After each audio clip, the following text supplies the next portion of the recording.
What's the most dangerous place to be around here? Here, I'd say every area of London, literally every area, is sketchy. I love that. The nice areas are sketchy. The bad areas are sketchy. Breaking right now, Ed Sheeran, the international pop star, has just revealed an inconvenient truth that London is now dangerous in every area. That might sound obvious if you're someone living in the capital city of the United Kingdom, which has been destroyed step by step, piece by piece, by the failed mayor of this city, Sadiq Khan, an extremist in so many ways, who cares far more about the Muslim population and who cares far more about painting a false picture of what this city is really like than the reality of being in a city where you can no longer walk the streets now without being mugged. Personal experiences to share with you about that in just one moment.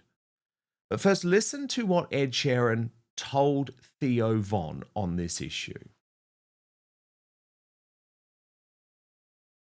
What's the most dangerous place to be around here? Here, I'd say every area of London, literally every area, is sketchy. I love that. The nice areas are sketchy. The bad areas are sketchy. But you just have to not do stupid shit. Dr. Philip Casale of the New Culture Forum. That is a damning indictment of London by Ed Sheeran, but he is 100% telling the truth. What do you make of it? Oh, he's 100% telling the truth, and it's no surprise to anybody who spends any time in London whatsoever.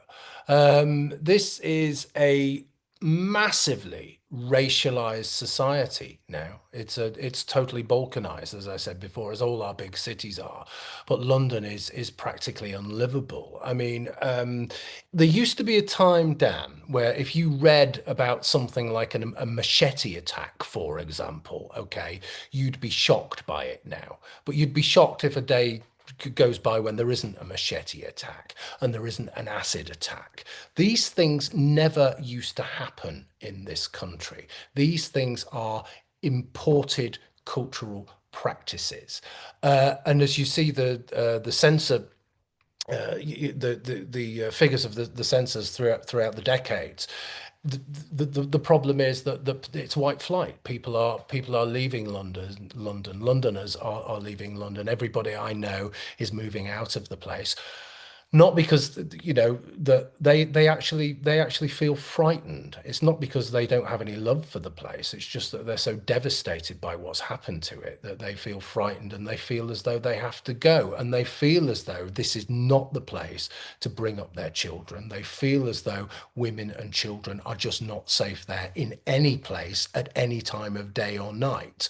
Many of us have been on the receiving end of violence and being mugged and all the rest of it, even Matthew Stadlin, if you remember. But I've been on that kind of on the receiving end of that racialized violence, not in London, but in Manchester. I was stabbed twice, and I was stabbed because I was. It's as simple as that. But this was. Sorry, you said you were stabbed because you were white. Yeah, I was. What happened? I was walking home late one night. It was summertime. I was dragged into a park, Platt Fields, if people know Manchester. This is a long time ago. This is about 20 years ago, actually, by a gang of Somali youths. They told me to get off their streets, white man, and they stabbed me in the back and in the side. So I'm familiar with all of this stuff. And as I walk through London, anyone who's been on the receiving end of that kind of violence, right? As I walk through London, you feel it. You have this kind of sixth sense almost, okay? And you feel the menace in the air. And now all the time, even when I'm in places like Westminster where I work and all of these really nice places, there's something there. There's something on the streets. And actually, it's down to a very simple thing. It's down to mass immigration. As I said earlier on, this is about imported cultural practices. This is about tribalism, and this is about the hatred of white people. This is about the hatred of Britain and the hatred of the West. It's chaos. It's filthy, and something needs to be done about it. Let's get rid of Khan, and let's get someone sensible in. Well, indeed. And I guess it's a start for Ed Sheeran acknowledging the reality. But as you say, we've got to think about the why. Like, why are we in a situation where every part of London is now so dangerous? And you're right, by the way, to say this is not just London. Of course, it's other cities around the UK, Manchester, Glasgow, Liverpool, and actually internationally too. Look at the decline of New York, for example, since the pandemic. But given that Ed Sheeran has specifically spoken about London, let me talk about my experiences in London, because it is utterly horrifying. So I have been personally mugged twice. On one occasion, I was literally walking outside what used to be City Hall, right near Tower Bridge. At that point, Sadiq Khan was still based there. It is a very dehumanizing, demoralizing experience, even if there is no violence involved. And it is now literally impossible, if you're in London, to get your phone out in public at all, because the crime is so rampant.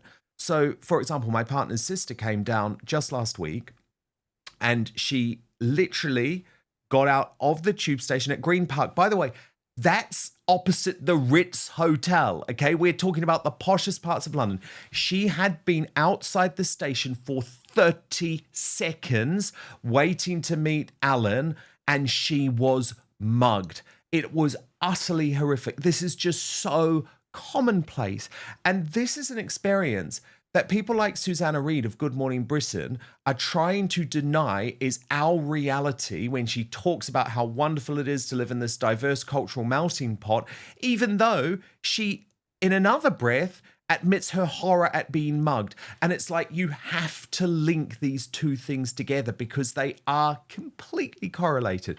Then I was home on a Sunday, and I live in a relatively nice part of London, but I love the small area where I live, even though I despise the fact that I live in London. And a lot of you will be asking, why are you here? And believe me, I think about that on a daily basis. The reason I bought my house here was because my show on GB News meant that I had to be tied to a place where because my show finished at 11 o'clock at night, or used to finish at midnight. So I had to be somewhere relatively close, and I didn't want to be doing a huge amount of travel at that time of day. That's why I'm here. But I feel sad about it on a daily basis. I've absolutely fallen out of love with the city, even though this was the city where I chose to move and make my life 20 years ago. So it's pretty heartbreaking for me because I had so many incredible experiences in London. But the other day I was home. It was Sunday afternoon, 2 p.m. Beautiful day. It's light, 2 p.m. And I'm off street, and we have security gates, but the security gates were open, unfortunately. And two Asian men were able to get through the security gates with a drill, literally start drilling into my neighbor's house. It was apparently to get an electric bike. I went outside the house to see what was going on. They threatened me with the drill, called the police. The police said, "You're absolutely crazy. Do not leave the house." And they got away with the £5,000 electric bike. The police did quite miraculously chase these guys, because the reality is the vast majority, about 99% of crimes like that, are unsolved in London. But they were not able to track down the bike. My neighbor did so the next day using GPS and found it in a house just down the road. But the thing that shocked me is that this was in broad daylight. And just around the corner in another relatively nice area, I've had friends who have had their cars stolen twice. The police don't care about it. And then in a much more tragic twist the other day, a friend of a friend was actually punched outside a Sainsbury, again in a race-motivated attack. He was a white man. He was being attacked because of his race, and he died. It was a one-punch death. I have another friend who has been killed because he was a white man in a mugging in central London. So I wanted to share my personal experiences just so that you knew that, unlike Susanna Reid, I'm going to be honest about my experiences of living in this city. And it breaks my heart that we've come to this. But I think, Philip, probably everyone who lives in London and is being honest would be able to tell similar stories. And that is heartbreaking, because why on earth are any of us going to stay? But first, I'm very excited about today. Brand new sponsor. I have wanted to talk to you about this one for such a long time because, oh my goodness, I absolutely love it. If you're anything like me, you have spent so much time trying to find the perfect skincare treatments for your face, only to realize you've been neglecting the skin on your neck. And as I've got older, that's a massive oversight, let me tell you, because the neck is on display all the time, yet so many people, especially women, treat it as an afterthought in their routine. But so many women in the Outspoken audience will know that the skin on your neck is actually thinner, more delicate, and less oily than face skin, which means it requires specialist care. And that's why I was completely blown away when I received my Go Pure Titan and Lift Neck Cream. It's a product which is transforming the necks of women and some men all across the globe. It is such a gorgeous product. I saw a noticeable difference actually within weeks, and I know it can become a game changer for you too. Outspoken viewers and listeners get 25% off GoPure using the code Dan at checkout. So just head to gopurebeauty.com/Dan, use the code Dan, and you're all set. But let me tell you more about GoPure's proprietary firming complex, because it is designed to visibly firm and smooth skin on the neck and chest in as little as 4 to 8 weeks. In a consumer study, 100% of users, that's right, 100% of users said the skin looked more supple, 97% noticed a firmer appearance. Indeed, GoPure's full line of science-backed skin and body care have delivered for over 100,000 real women with real results. It is dermatologist recommended and cruelty-free. Plus, with over 1 million jars sold, this beauty secret, well, it's no longer a secret, folks. So tighten, lift, and restore elasticity in your neck, because your skincare routine shouldn't stop at your jawline. And for a limited time, Outspoken viewers and listeners get 25% off GoPure using the code Dan at checkout. Just head to gopurebeauty.com/Dan, use the code Dan, and you're all set. And after you buy, do us a favor. When they ask you where you heard about GoPure, tell them it was after watching Outspoken. You will not regret it. But now, back to the show. I'm just listening to you, Dan, and I'm angry and upset for all of those people you included. And like me, and this was a long time ago, they never caught them. They knew who it was. They told me, oh, it's a Somali gang of teenagers, but they never caught them. Now they've had no it's amazing if they do anything about it, okay? Because they have no intention really of inflaming things more. They don't want to do anything about it. They'd rather police tweets, okay? They'd rather be the thought police than deal with actual violence, because it's so spiraled out of control. Violence, extreme violence, and racially motivated violence is the norm now. Bearing in mind, of course, that as you were talking about this, and I was thinking about normalization of this kind of stuff and racially motivated violence. This is the grooming gangs, the rape gangs, I should say, isn't it? That's what this was. This was racially motivated, sexualized violence. This is just the same thing. Now, again, I come back to this point, and I'll get called racist for it, but so what? This is about demographics as much as anything else, and the massive change. If people who are born and grow up and live in a culture that is their culture, that is their heritage, that is their history, they tend to look after it, they tend to cherish it. People who just come in yesterday or last year or even one generation ago, they don't do that. And if they come from cultures which are fundamentally violent, which fundamentally treat women as second-class citizens, all of those things, which are fundamentally tribal, then they are going to bring those practices over with them. And that's what's happening. The real problem we've got is that the police, as I say, will do absolutely nothing about it, Dan. One, because they're frightened, and two, because at the top, ideologically, the mayor doesn't really want to do anything. No, of course he doesn't. Just like he The doesn't. last thing, Sorry, you go. yeah, the last thing he wants is are more brown people, more Muslims in the crime statistics. That is literally the last thing he wants. Now, it should be blind. Justice should be blind. Yes, And but it really but he won't even acknowledge to Susan Hall who's now the Tory leader in the London Assembly, he will not even acknowledge to her that Pakistani Muslim rape gangs exist. And trust me, they exist in London. And when it comes to crime statistics, I know people always point to this counter argument of, oh, but they're coming down overall, even if, knife crime's really bad. And it's like, no. People don't report crimes anymore. The figures are completely skewed, because why do you report a crime when you know nothing is going to be done? So the crime statistics are completely skewed. Yeah. But no, sorry, Dan, go on. Well, no, I just before I get back to you, Philip, I just want to talk about this concept, because this is a new concept and it has been put forward by The Spectator, but I think it's really relevant to what we're discussing and what Ed Sheeran was discussing. It's this new term, Scuzz Nation, to describe the United Kingdom. And this was on the front of The Spectator a couple of weeks ago, but I just want to take you through a couple of the key points of the article, Philip, and I'll get you to react. So they write, fewer than 1 in 100 car break-ins in London result in a charge. Such statistics don't shock us anymore because they're so common. Shoplifting is at its highest recorded level. Fly tipping is up 50% over the past decade. There's a burglary every 3 minutes, yet 96% go unsolved. Most people say they're seeing more antisocial behaviour, but the number of incidents recorded by police has fallen to a historic low. Everywhere we look, Britain appears grubbier and more unpleasant. Welcome to Scuzz Nation. And they've got a point, don't they, Philip? It's really accurate. I'd not heard the word before, but actually it's extremely accurate, isn't it? And you see it as you walk into a town centre, you see it.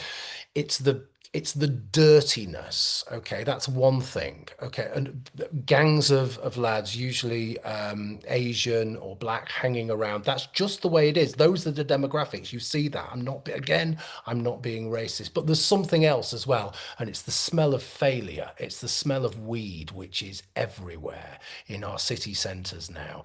The police do nothing about it. It's still illegal as far as I know.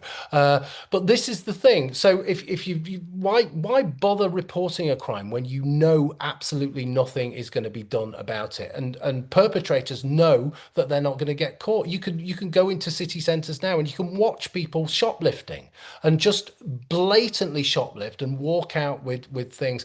It's difficult to see how much, these are famous last words, aren't they? Right? It's difficult to see how much worse it can get, and now we all know. Yes. Worse it can get. But I look around and I walk, and I remember not that long ago, Dan, even the 90s, people talk about the 90s now, don't they, as though it was this massive, wonderful era. It's a fairly bland era, to be honest, the 90s. I remember it incredibly well. But now it's like, oh my God, it was a wonderful era. Everybody was happy. I would love to go back to the 90s. I mean, but it was cleaner. Yeah, of course. It was cleaner. And to be honest, I mean, look, as I say, when I moved to London, I chose to move to London. I'm a Brit. I've always had British citizenship. My parents were born here, but I was born in New Zealand. So I made a choice to move here when I was 21 years old, and I fell in love with London. And honestly, you go back and you watch images of London, watch videos of London in 2005. So I moved at the end of 2004, but I saw some of these videos going viral the other day. It is like a different city. And actually, this Scuzz Nation piece, let me just come back to it because it is raising some of the points that you were too, Philip. So The Spectator writes, some parts of Scuzz Nation leave us feeling uncomfortable, particularly when it comes to immigration. According to the Centre for Migration Control, 1 in 5 Albanians here has been arrested and 1 in 36 is in prison. They have managed to take over much of the County Lines network, bringing in more cocaine and co-opting the roadmen as street dealers. As a result, as a recent Home Office report found, Albanian gangs act as the main wholesaler to powder cocaine retail operations. But they say, of course, people are very reticent to raise this stuff because of racism. They say most of the time we don't like talking about foreign criminals. It makes us feel a bit uncomfortable. Only when faced with something as statistic as the grooming gang scandal does our anger become public. Here too, we find that Scuzz Nation is partly to blame. NHS workers and social services turn a blind eye, and victims who reported perpetrators to the police say they were dismissed. So it makes me sad, but maybe we have to embrace, Philip, this concept of Scuzz Nation before there can actually be change. Because surely we've got the world's biggest pop star, right? Who is probably a lefty, because most of them are. I mean, I know Ed Sheeran actually, and he's always been a decent guy. But, you know, that they're always, you know, they always tend to be slightly on the left side of things. But you've got the world's biggest pop star, or at least one of the world's biggest pop stars, saying that every single area of London is dangerous. It's like, that is a story that matters. Cities can be saved. Look at what Rudy Giuliani did to New York in the 90s. It's like, we cannot just silently accept Scuzz Nation. We have to fight back. But I'll give you the final word, Philip. I think what we've got to do, Dan, is brave, and it's not easy, right? Because both you and I know if you stand up and you talk and you tell the truth, then there's the danger that you will get cancelled, right? And we've both been cancelled. Too late for that for us. Right, it's too late for that for us. But people have to just tell the truth. Yes. That's all it takes. And Because they can't cancel everyone, can they? They can't cancel everyone. So if there is a particular group raping white working class children, if there is a particular group dealing drugs, and the stats are there and the think tanks are telling you that, and even the pop stars are saying, look, this is happening, then you can speak out, okay? And you must speak out. And the more people do this, it's so important, right? It's incredibly important, because we are talking about our country, our culture, our society here. You just have to be honest, and you just have to be a bit brave. And if you do that, that's the first step. It's about small steps, okay? That's the first step. And then you have to vote in anger. Very true. Very, very true. Brilliantly put. And you can get so much of Dr. Philip Khazali by subscribing to the brilliant New Culture Forum. I love it. Huge fan of your work. Thank you so much. Come back to Outspoken soon. Always love having you here. And that footage we were watching, by the way, was filmed on the actual VE Day 80 years ago. And England, unfortunately, is unrecognizable. And I think it is worth pointing out that that was not what our ancestors were fighting for. They were fighting to maintain that lifestyle.